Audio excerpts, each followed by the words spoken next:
on Rosh Chodesh Elul, which is also called Yom Kippur Katan. Rosh Chodesh Elul is a time for tshuva. If there was ever a time for a person to really start digging deep inside and try to find all these character flaws that he has and start working on them, this would be the time. Because Hashem Yitbarach during this month brings the Shekhinah down and he gets closer to us. And he says, okay, I'm listening. I'm listening. What do you got? What are you saying? What do you want? The whole year you're asking me for stuff. Fine, I'm listening. No?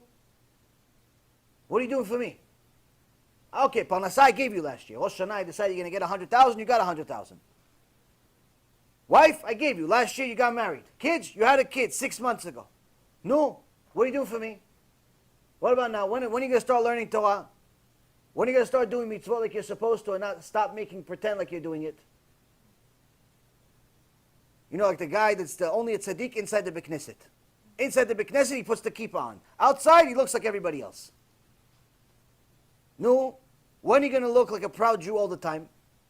When? So Rosh Chodesh Elul is happening, and we also have this event happening.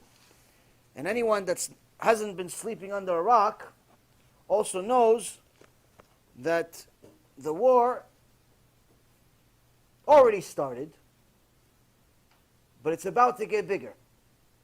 Right now it's a chicken match between North Korea and Donald Trump of who's going to press the button first. They're both dying to press it. It's an ego battle, and they're both dying to press it. The next war is the last war.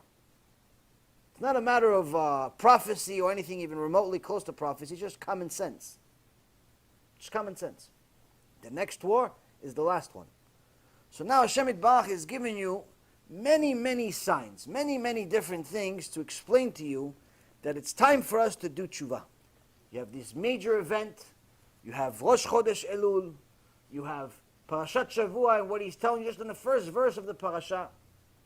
You have what's happening worldwide, how much Am Yisrael is hated and despised everywhere, whether it's in America or in Israel or anywhere.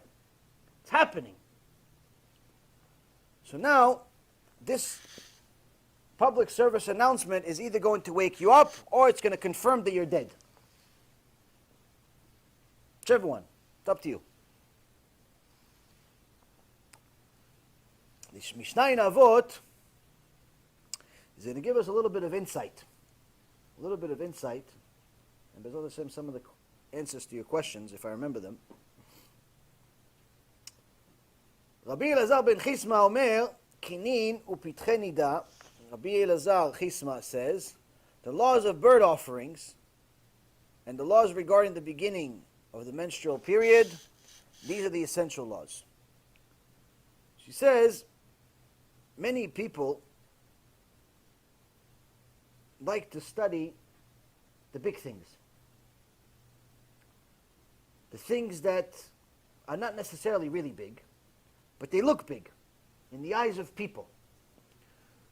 Anytime somebody tells me, oh yeah, I did tshuva 6 months ago, 2 months ago, a week ago, a year ago, new Baal tshuva,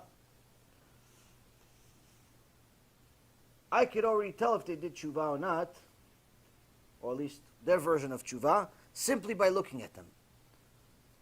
They have a beard. Everybody does tshuva. For the most part, they grow a beard if it's a guy. They grow a beard. People think that if you grow a beard, you did tshuva. So you ask them, okay, what about Torah? You learn Torah every day? No, I go to a shiur once in a while. I go to a shiur, I listen to some stuff online. So, okay, so you keeping what? Keeping Shabbat? He goes, yeah, no, on Shabbat, I stay home, I have Kiddush, you go to Beit Knesset. Once in a while, what kind of tshuva is this? What are you doing? And you see that usually it starts with the leadership. How they started and what they did is faulty leadership. And one of the main reasons for it is because we don't really understand what real tshuva is. We don't understand what real tshuva is. You ask people, what else do you do for Hashem? He goes, no, I go to mikveh. I go to mikveh, the extra cold one, at least 2-3 times a week. At least 2-3 times a week. And I fast. I fast once, twice a month. So you fast, you go to mikveh, you have a beard, you look like a chassid, your payas are already reaching your ankles. Oh Hashem. But alachot Shabbat, you don't know yet. Kosher, you're not really sure how you could possibly eat kosher vegetables only at a kosher place. I had somebody post online today.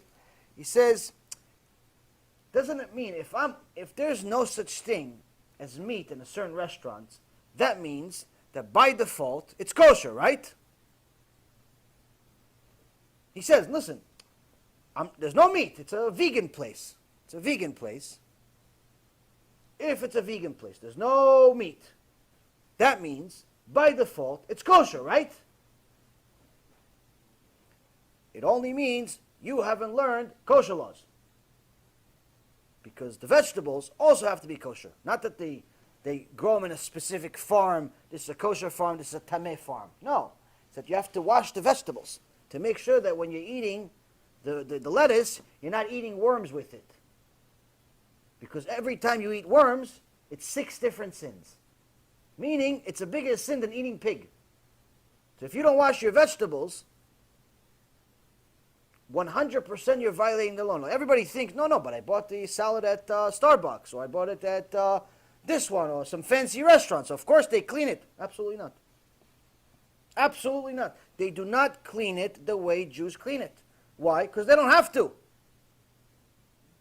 They don't have to put the lettuce and make sure that all the leaves are going into water 3 different times with salt or maybe with soap. You have to wash it. You have to make sure. You have to look at it. I mean, it's like a science project just to get some salad. They don't do that. You think anybody, even in the kosher places, many places don't do it. It's a lot of work. It's a lot of work. Just assume that they're washing. No, they're not washing. What, you think you haven't eaten a few flies, a few worms, a few maggots, a few this? If you ate in any of these places, you ate a bunch of them. And each time it's 6 different sins. So when people complain, oh, why did I have a flat tire today? Why did I lose money today? Why does my wife hate me? Why does my boss want to fire me? Why? Because you're eating worms every day, that's why. Ayotzemi tameh tameh. Something that's tameh only generates more tameh. Something that's impure creates more impurity. You're bringing impurity into your body. Whatever comes out is also tameh. So, the beard and the hat and the jacket and all that stuff means absolutely nothing. Nothing.